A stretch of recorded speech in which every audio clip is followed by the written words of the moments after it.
Welcome students. Today our topic is role of glycolipid and glycoprotein. पिछले lecture में हमने बात डिस्कस की थी कि आपके पास जो सेल मेम्ब्रेन है वो मेनली दो चीज़ों से बना होता है, एक लिपिड से और एक प्रोटीन से, और उसमें कुछ ट्रेसेस कार्बोहाइड्रेट्स के भी होते हैं। तो जब कार्बोहाइड्रेट्स आके लिपिड से मिलता है तो वो ग्लाइकोलिपिड्स बनाता है, और जब कार्बोहाइड्रेट्स आके प्रोटीन से मिलता है तो वो ग्लाइकोप्रोटीन बनाता है। अब यहाँ पर इसका रोल पढ़ेंगे, इसका किरदार, इसका काम क्या है। Lipid, protein and carbohydrate are responsible for functional diversity of the membrane। जो lipids होती हैं, चिकनाई या चर्बी, प्रोटीन्स होते हैं, और कार्बोहाइड्रेट्स नशास्ता वगैरह, इसको उर्दू में नशास्ता भी कहते हैं। हाँ, रिस्पॉन्सिबल, ये जिम्मेदार होते हैं फॉर फंक्शनल डाइवर्सिटी, मुख्तलिफ कामों के करने के लिए या काम की तब्दीली के लिए ऑफ मेम्ब्रेन झिल्लियों का। लिपिड बाइलेयर, जो लिपिड की जो दो तहें होती हैं, मेक बनाती हैं द मेम्ब्रेन झिल्ली को डिफरेंशियली परमिएबल बैरियर, मुख्तलिफ तौर पर नफूस पजीर बैरियर, रुकावट के तौर पर। कि आपके पास रुकावट क्या होती है कि कुछ चीज़ों को ये अंदर जाने देती है, कुछ को अंदर जाने नहीं देती। इस तरह अगर आप तेल के अंदर कोई चीज़ डालो तो वो आसानी से अंदर नहीं जाती, पानी वगैरह डालो तो नहीं जाती, तो इसलिए ये परमिएबल होती हैं कि कुछ चीज़ें इसके अंदर जाती हैं, कुछ चीज़ें इसके अंदर नहीं जाती। दैट अलाउ, जो कि अलाउ करती हैं द ट्रांसपोर्ट। ट्रांसपोर्ट मीन अंदर जाना और बाहर आना, दोनों को मजमूई तौर पर ट्रांसपोर्ट कहा जाता है। ऑफ नॉन पोलर मटीरियल, गैर कुतबी मादों को। आपको पता होगा स्टूडेंट्स कि आपके पास जो लिपिड्स है ये नॉन पोलर है, तो आपको ने ये पढ़ा होगा पिछली क्लासों में कि non like dissolve like, non polar जो है उसमें नॉन पोलर डिजॉल्व होते हैं और पोलर में पोलर डिजॉल्व होते हैं। तो यहाँ पर भी ये कह रहा है कि नॉन पोलर मटीरियल जो है तो इसको ये इसकी ट्रांसपोर्ट को ये अलाउ करता है अक्रॉस इट, इसके अंदर और बाहर। एंड प्रिवेंट आयोनिक मटीरियल, और ये रोकता है आयनिक मादों को। अब आयनिक मादों को रोकते हैं तो वो अंदर कैसे जाते हैं, तो उसके ट्रांसपोर्टेशन का एक अलग तरीका होता है। Membrane protein on the other hand, जबकि आपके पास जो प्रोटीन होते हैं मेम्ब्रेन के दूसरी तरफ, अदर हैंड यहाँ पर दूसरी तरफ का माना आता है। Makes it selectively permeable barrier, उसे बनाता है मुंतखब तौर पर नफूज पजीर रुकावट, दैट सिलेक्ट मटीरियल, जो कि मुंतखब करती है मादों को अकॉर्डिंग टू सेल्स नीड, खुलिए की ज़रूरत के मुताबिक। कि भाई अगर खुलिए को ज़रूरत है तो वो चीज़ को अंदर अलाउ करता है, ज़रूरत नहीं तो अंदर अलाउ नहीं करता। देखिए अल्लाह पाक ने हर चीज़ को एक तरतीब से बनाया है। आपके जिस्म के अंदर भी जो निज़ाम होता है तो वो जो कुदरती तौर पर बिल्कुल अल्लाह ने परफेक्ट बनाया है, लेकिन हम खुद ही इसको ख़राब कर देते हैं। तो ये आपके पास क्या होता है, ये जो लिपिड्स है, जो ग्लाइकोलिपिड्स है, ये भी परमिएबल है, लेकिन ये अंदर आने जाने को जो है ये कंट्रोल करता है। और प्रोटीन का क्या काम है, प्रोटीन ये करता है कि भाई जो नीड है सेल की, उन चीज़ों को अंदर और बाहर करता है। If glucose concentration inside the cell is proper, आपको प्रोटीन का काम यहाँ बता रहे हैं कि अगर जो ग्लूकोज की मकदार है, कंसनट्रेशन, इर्तिकाज या मकदार, inside the cell is proper, खुलिए के अंदर ये सही है, तो no more glucose can enter the cell, तो ये मजीद ग्लूकोज को अंदर आने नहीं देता।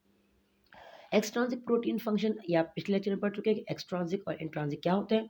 एक्सट्रांसिक प्रोटीन, जो एक्सट्रांसिक प्रोटीन होते हैं मतलब बैरूनी प्रोटीन्स होते हैं, फंक्शन उनका काम होता है एज रिसेप्टर। रिसेप्टर मतलब महसूस करने वाला या देखने वाला कि भाई कोई चीज़ कम है या कोई चीज़ ज़्यादा है सेल के अंदर। दैट रिसीव द स्टिमुले, जो कि मौसूल करती है स्टिमुले तब्दीली को फ्रॉम द इन्वायरमेंट, माहौल से, and thus inform the cell to respond, और फिर ये खुलिए को इन्फॉर्म करती है कि वो रिस्पॉन्ड करे, मतलब उसके जवाब दे, काम करे। Integral protein are also called as permease, आपके पास इंटरनल प्रोटीन होते हैं, जो अंदरूनी प्रोटीन होते हैं, जो अहम प्रोटीन्स होते हैं, इसको हम परमेज भी कहते हैं। परमेज ये आपके पास एक किस्म का, परमेज आपके पास क्या है, एक किस्म का ये आपके पास एक इंजाइम है। रेगुलेट, ये रेगुलेट करता है मतलब तरतीब से लाता है, बरकरार रखता है डिफ्यूजन नफूस के अमल को, ऑस्मोसिस को, and active transport of ionic material, और फाल ट्रांसपोर्ट को आयनी मुरक्कबात के। मेम्ब्रेन कार्बोहाइड्रेट्स, आपके पास झिल्ली के अंदर कार्बोहाइड्रेट्स होते हैं, सच एज ग्लाइकोलिपिड्स, जैसे कि ग्लाइकोलिपिड्स हो गया या ग्लाइकोप्रोटीन हो गया। प्रोवाइड रिसेप्टर साइट, ये रिसेप्टर साइट मतलब महसूस करने वाली जगह या जांचने वाली जगह फराम करते हैं। वे देखती हैं कि भाई क्या कोई चीज़ कम है सेल के अंदर या कोई चीज़ ज़्यादा है सेल के अंदर, या अंदर बाहर क्या तब्दीली आई है, उसके तरीके पर, इसके तौर पर फिर ये काम करता है। That receive different type of stimuli, जो कि वसूल करती मुख्तलिफ किस्म की तब्दीलियों को, like hormone receptor site, HRS। HRS इसका शॉर्ट नेम है। एच मतलब hormones, R receptor, site S site, की तब्दीली को महसूस करता है, मतलब हार्मोन्स की कमी या ज़्यादती को ये डिटेक्ट करता है।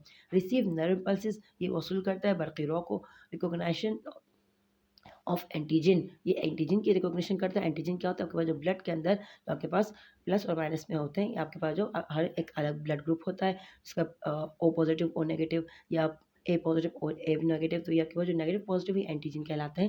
तो ये रिकॉग्निशन करता है कि भाई एंटीजन आपके पास सही है या सही नहीं है।